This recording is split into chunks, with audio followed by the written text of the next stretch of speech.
मुंडी घुमा घुमा और आंखें फाड़ करके देखा, इसीलिए ब्रह्मा जी के चार मुख हो गए। बोलिए सदगुरु स्वामीनाथ की जय। अपना आधार पता करने के लिए वो प्रलयकालीन जल में कूद पड़े और कमल की नाल के सहारे सहारे अथाह जल तक जाते हैं।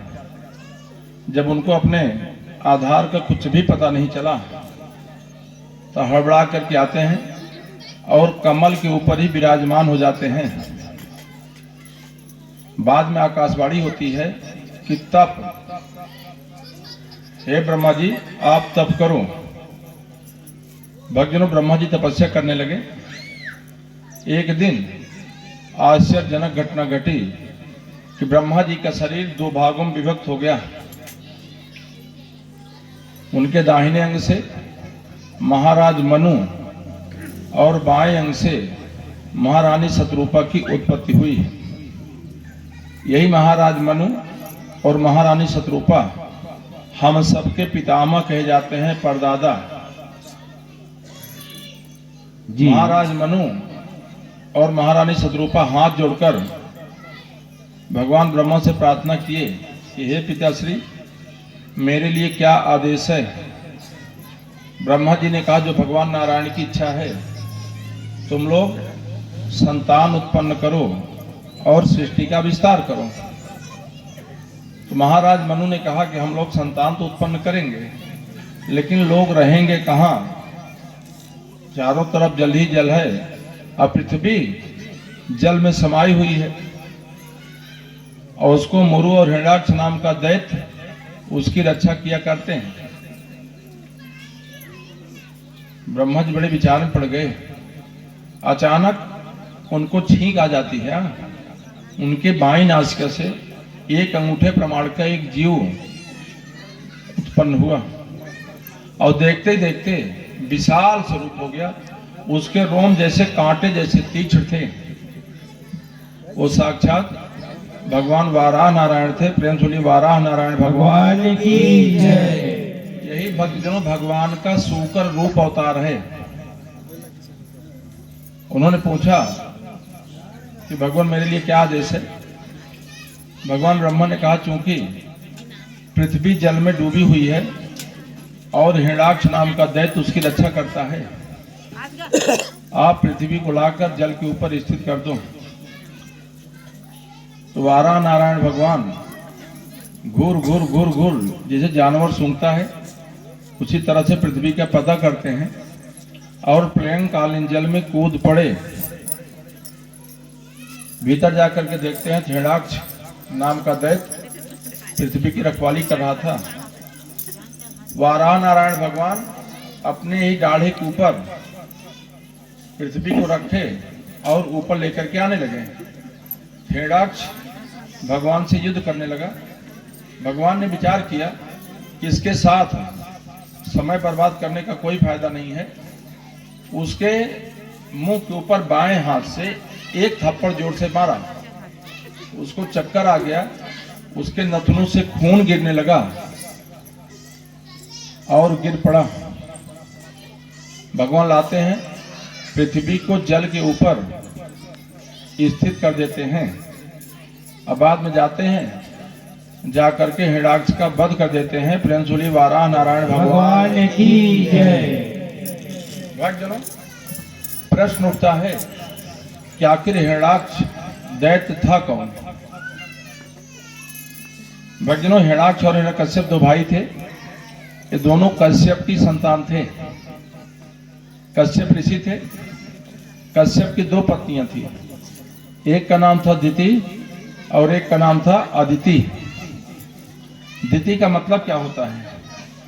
दिति का मतलब होता है द्वैत विचार, जहां अपने और पराये का भाव रहे।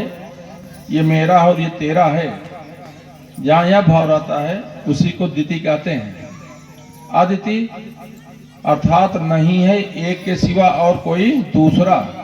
जी, ये सारा चराचर भगवान का स्वरूप है। हम सब उसी परमात्मा की संतान हैं।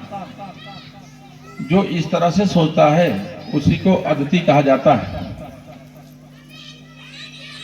देवताओं की मां का नाम था अदिति और दैत्यों की मां का नाम था दिति।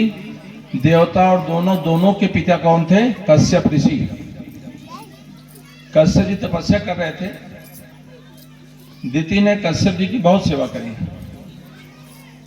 कश्यप जी जब तपस्या से उठे तो कश्यप सर्वांग श्रृंगार करके, सुंदर रूप धारण करके कश्यप जी के रास्ते में खड़ी थी। काम के वेग से थर थर थर थर उसका शरीर कांप रहा था।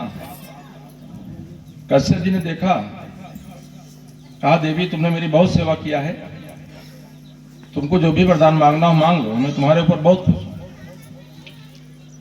दिति भक्तजनों काम के वेग से इतना पागल हो गई थी, उसने कहा स्वामी मेरा शरीर काम के वश में है, काम के वेग थर थर कांप रहा है, इसलिए आप मेरी इच्छा को शांत करो। कश्यप जी ने कहा देवी चूंकि गोधूली बेला है, गोधूली बेला में भगवान शंकर के अनुचर पृथ्वी पर भ्रमण किया करते हैं।